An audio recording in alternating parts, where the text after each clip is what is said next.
Euskal Herritar guztiok, euskaraz jakin edo ez, guztiok merezi dugu.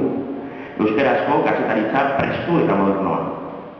Eta euskara bizi dienek eta euskaraz bizi nahi duenek eskubidea daukate, gainera, ala nahi, badute informazioa euskaraz jasotzeko.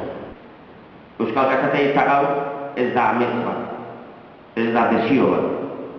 Euskal kazetaritza gaur errealitate oparoa da. Eskerrak eman beharrean da epaimaia, asko baitira ekimen honen garabidean aldez edo moldez parte hartzen dutenak. Komunikazio ikasketak egiten diren unibertsitateetako irakasleak, hainbat edabidetako zuzendariak, kazetari berria atalera bere burua aurkeztu duten kazetari gazteak, eta jakina epaimaiaren lana luzatu eta zaindu duten kazetari guztiak. Kritikaren generoa menderatzen du, idazkera bizia du, eta irakurlearen interesa piztu ez ezik, azkeneraino mantentzen du. Badaki provokatzaile izaten ere. Argudio emailea da, epairik gabe, eta kritikak gogorrak direnean ere, argudioetan oinarritzen du.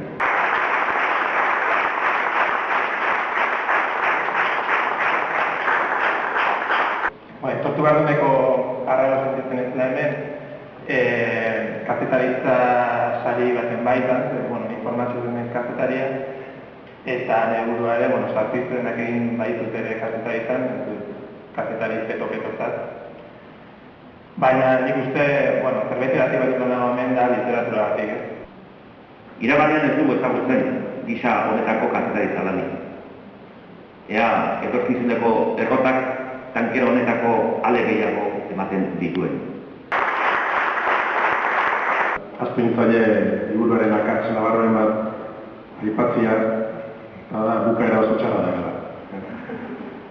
Oso previsibilia eta irakurleari alporen ikatza uzten dile. Badakide dantzan ez oso ez da laneria,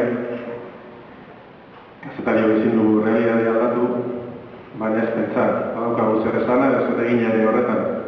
Zaila egiten egiten kazetaritza ahalik eta zorrotzena, realidadea ahalik eta gutxien desitxuratuko duna, ahalik eta independentena, irakurlearen, entzulearen edo ikuslearen zerbitzuan da ona, eta ez alderdikerien mende aditzen dena. Azken batean, konponbide posible hori trabarik egin ez diona eta alba da lagungarri izan zaiona ez. Papereko aldizkaria da, hilabetekaria, eta iraganean neurri batean bederen egunerokotasunari lotzen zitzaion. Hilabetekari izaten jarraitzen du, baina euskarri ezberdinetan baliatuz garain berdietara eta irakurleen apetetara egokitzen asmatu du.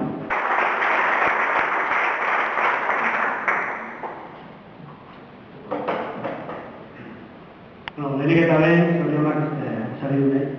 Kostako zaigu, asimilatzea entzun ditugun lore guzti horiek guretzat diretik. Asko galdetuko ezue, eta horiek zein dira, eta nondik atera dira. Normala da galdera hori egitea zinkinean, gure erekoa zunbai bat delako eta bertako herria bizkaria garelako, eta. Eta horregatik egitzen ere, guretzat arrotzeko arrazoia da, kasu honetan, gure mikrokosmo txiki horretatik kanpo norbaitek, kasu honetan epaimai honek, aintzat hartu duelako gure lana eta zaritza erabaki duelako.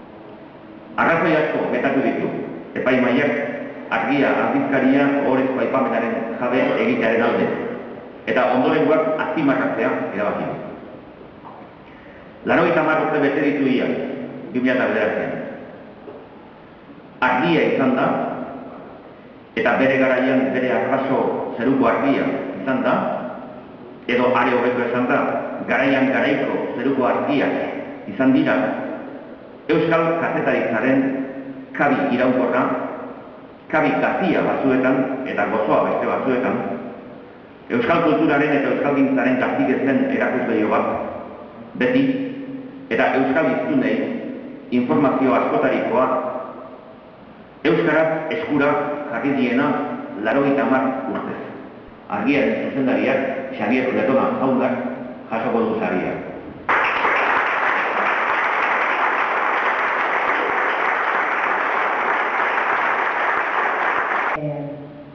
Zorionak eman dizkiet lehenengo irabazle guztiei, eta horrekin batera euskarazko kazetaritza goraipatu nahi dut, euskara normalizatzeko egiten ari den beharrezko lanagatik.